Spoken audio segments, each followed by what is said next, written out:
There is a choice in life that everyone makes only once. And that is the choice between becoming religious or rejecting religion entirely.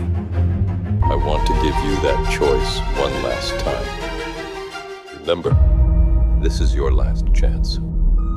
After this, there is no turning back. You take the blue pill.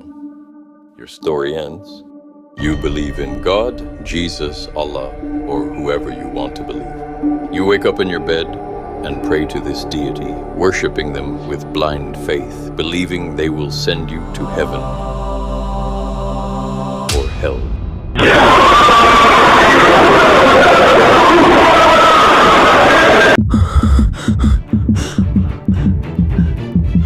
You take the red pill.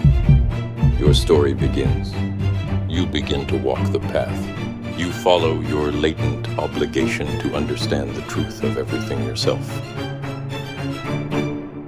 If you chose the blue pill, you might want to start packing your bags because you will be spending an infinite amount of time in heaven. This infinite amount of time, compared to the length of time of your human life, makes your current life literally 0 units of time in length. If this doesn't make sense to you, just picture an infinite object which represents the amount of time you will spend in heaven, and place a finite object onto it, which represents the length of time of your human life, and it literally vanishes. Even if you live for 3 billion years, it vanishes. No finite amount added to or deducted from an infinite amount has any effect on the infinite amount. All finite amounts tend towards 0 alongside infinity. Your life on earth is finite. Your life in heaven is infinite. So does that mean that your current life has no value or meaning? No, of course it doesn't. It turns out the meaning of life is believing in God. Oh, so everything turns out to be this simple and easy. Believe in God and you become a fully enlightened, perfected being, understanding the true nature of all phenomena. For there is no knowledge greater or more important than believing in God. Life just couldn't get any easier. We've got Bibles, churches, mosques, Qurans to make things even easier. We've even got parents spoon-feeding us with this transcendental knowledge from birth, guaranteeing full enlightenment with 0 effort. Just bear in mind that 1 in 2 people that you come across are fully enlightened, perfected beings. So the guy sitting next to you at work or on the bus is a fully enlightened being, having attained the highest possible achievement in life. At least show them some respect and admiration. And congratulations to the 4.3 billion Christians and Muslims who achieved full enlightenment with 0 effort. I hope you have a good time in heaven or Jannah. Wait, but what are you going to do in heaven for an infinite amount of time? Make with Jesus? Okay, so once you get bored of Jesus, do you have any other plans for the eternity? Just imagine sitting there in heaven, bored the hell out, having God and Jesus forcing their presence onto you with their love, literally forever. At this point, you will crave going to hell just to see some drama and variety to your monotonous heavenly life. Yes, you might be feeling some insane out-of-this-world pleasure when seeing Jesus in the for an eternity, but you'll get bored of it quickly, because after a long time, you won't even notice the feeling as you've become so accustomed to it, despite it being the best possible feeling you can experience. For the past eternity, you'd be experiencing these same feelings that you won't know any other feeling, thinking it has always been this way. It's like eating the most delicious meal possible for an eternity.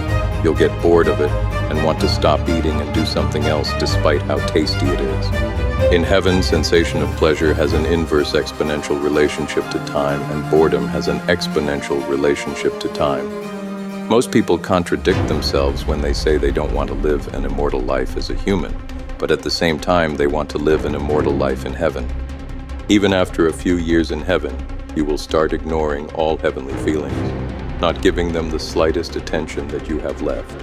All your attention will be focused on getting your human life back.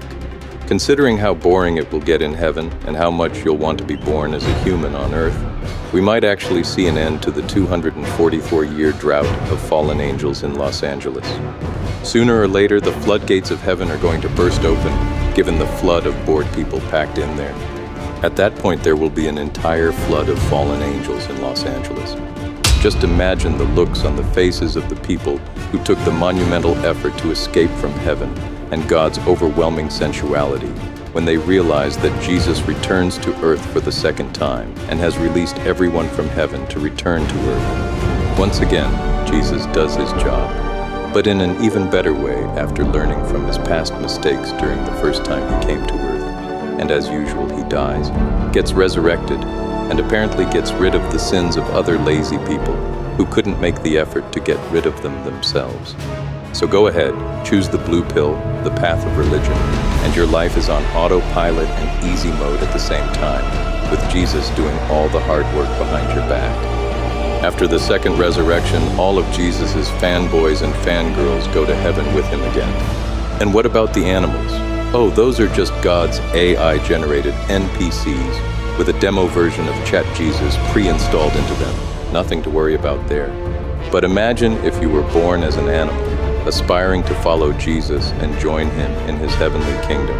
And he gently approaches you after feeling your faith and your request for salvation with him in heaven. But he proceeds to brutally discriminate against you, saying, "Piss the off, you inarticulate NPC. No room for you lower beings in heaven. I only see plenty of room for you lot in hell." Lucky you, though, who is fully enlightened and perfected, completely understanding the true meaning of life, which is believing in God and following Jesus to heaven. You barely avoid eternal suffering in hell thanks to your transcendental supreme knowledge. So there's a 50-50 chance of going to heaven or hell. You either believe in God or not. And the people who have not yet been or never will be intoxicated by the blue pill of religion, they have a 100% chance of going to hell. Animals can be ignored, like God ignores them, because there's a 100% chance of them going to hell as well. That means people who took the red pill and completely rejected religion, but are not atheist, because that is secretly a religion as well, can be treated as animals by blue pill followers of Jesus and worshippers of religion. Sure, at this point in time, it may be a 50-50 chance for humans, but imagine all the people who lived long before Jesus' first human birth. They too had a 100% chance of going to hell because they completely lacked this supreme knowledge. Meanwhile, Jesus just casually drops back down to earth for the third time when the time is right, which is when people lose all faith and stop worshiping him on earth, and when the people in heaven are desperate to leave. But wait, that's not it. He comes back for the fourth time and just keeps coming back again and again. Fast forward time and he's bunny hopping back and forth between heaven and earth for an eternity. As the endless cycle repeats, these sentient beings are essentially being recycled for an infinite amount of time. God harvests these beings for their energy which maintains him, mainly through unshakable devotion, blind faith, and relentless worship developed on earth, which establishes the pod for the human to be farmed in as they enter the matrix and appear inside their mother's womb in the matrix. The time they spend in the womb in the matrix represents the amount of time they live as humans on earth. Once they are born in the matrix, they are fully immersed by it, blinded by its pleasures. This is when the human enters heaven upon death, overwhelmed by God's sensuality. Beings in the matrix give their full energy, effort, devotion, and attention to it, just like people in heaven do, in return for pleasure from God. Eventually, the life cycle of the human battery ends, and they get flushed down, and new pods are planted, which represents when beings have been fully exhausted of their love, energy, and attention to God in heaven. So Jesus flushes them all out of heaven and starts recycling them again. He begins the farming season on earth, planting the seeds all over again. Once they grow to their full potential in heaven, God begins the harvesting season and collects the fruits of these trees, representing the human energy. The cycle repeats eternally. This is how the entire existence and continuation of God and religion works. God cannot exist without the energy the people give him, just like the robots cannot work without the supply of electrical energy from humans in the matrix. Humans themselves are the ones who created God and religion, just like they created AI and robots to help them with life. Only God is also kind of like an AI, but it helps with the wider meaning of life and purpose. Doesn't this all sound familiar? This matrix is the world that has been pulled over your eyes to blind you from the truth. You have to free your mind. Free your mind from the delusion of blindly worshiping a generic God that was invented by humans for humans after unsuccessful searches for enlightenment. A God that creates the world and controls the world. A God that does all the hard work behind your back. A God that is your excuse for laziness as he strips you of your latent obligation to understand the true nature of everything yourself. If you are still choosing the blue pill, you made that choice, but you don't know why you made that choice. If you chose the red pill, you made that choice, but you know why you made that choice. From this choice, you are in search of why you make any of your choices and the causes and effects of these choices. You are constantly making choices. You are making them right now, in this present moment. Why are you watching this video right now? Because you made that choice. Why do you think you exist in the way you think you do?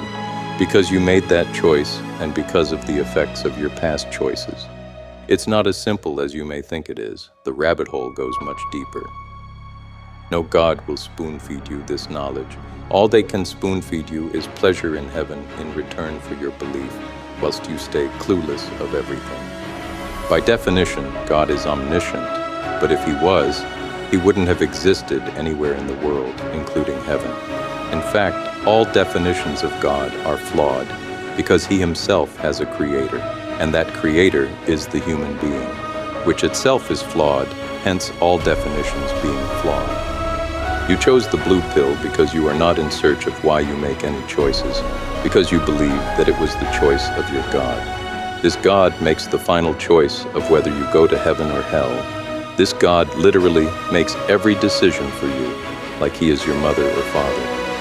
Oh, so this is why he's called the Father, because he literally does everything for you, like your parents did when you were younger. Religious people are simply craving an all-powerful sugar daddy that can do everything for them. They just sit back and relax. For him, loyalty is everything. You cheat on your daddy, and he sends you straight into his hellhole. You stay loyal, and he sends you to his heavenly kingdom. So who's making the choice now, you or him? But who are you? Think again, not the you that you think you are, but the real you. Again, it's not what you think it is. You don't even know, do you? Why? Because you can't even be asked to find out yourself, as it takes an effort to do so, which is why you don't have any significant knowledge whatsoever. But how do you find out, you ask? You once again don't know, and this all comes back to a lack of knowledge. But this is the worst thing you cannot know how to do, because if you don't know this, then you don't know anything else, unless someone else tells you. All your knowledge comes from someone else.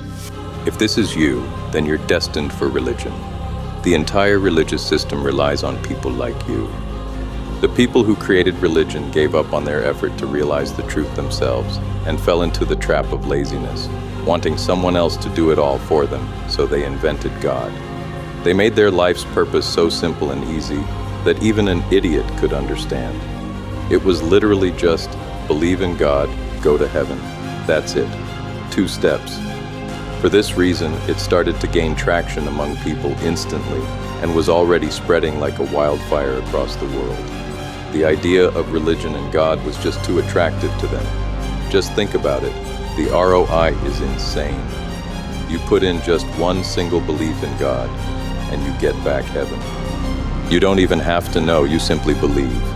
Believing in something takes virtually no effort to do, but knowing something is the absolute truth takes an incalculable amount of effort compared to believing.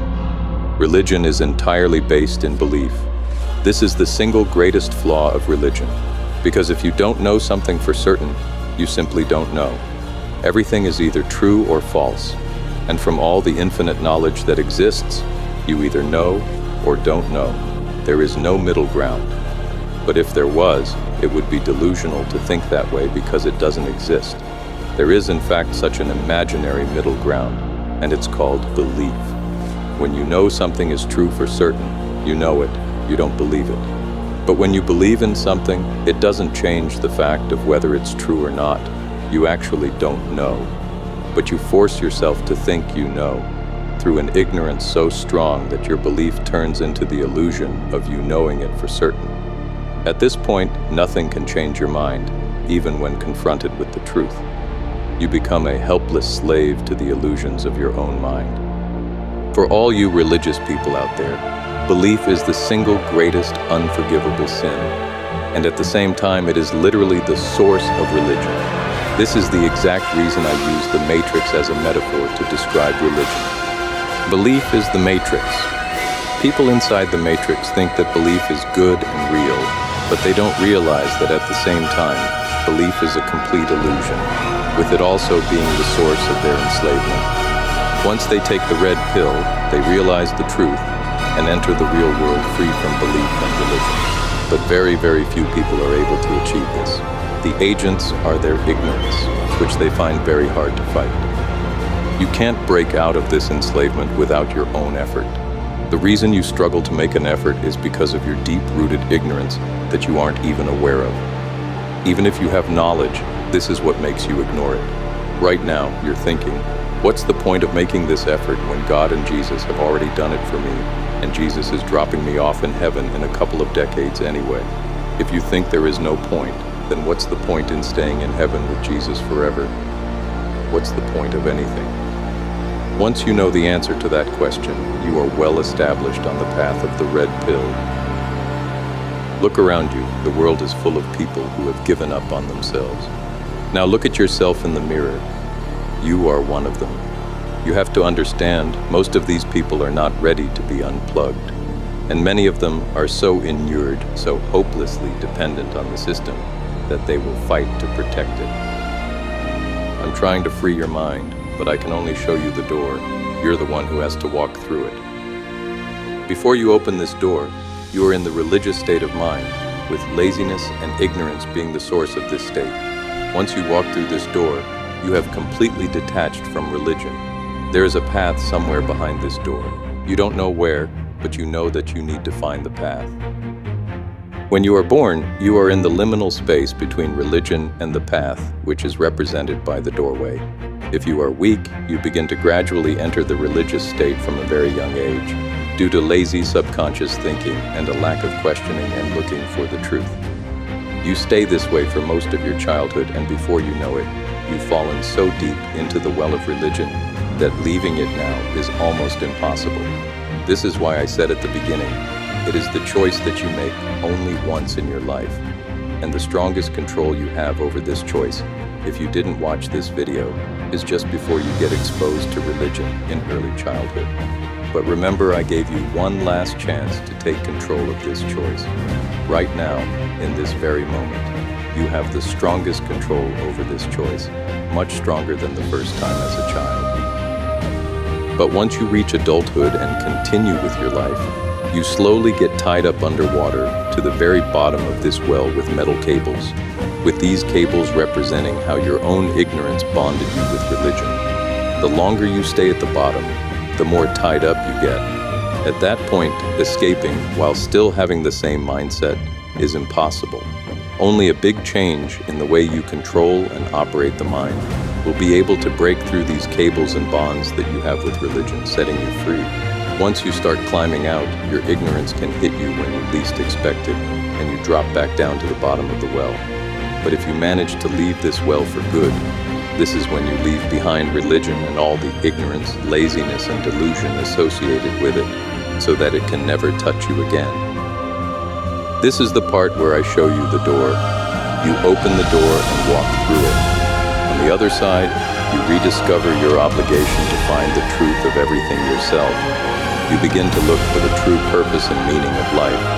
You ultimately find the path. And as you realize that there's a difference between knowing the path and walking the path, you keep progressing on the path. What has a beginning has an end. Once you reach the end of this path, this is when you have fulfilled the purpose and meaning of life.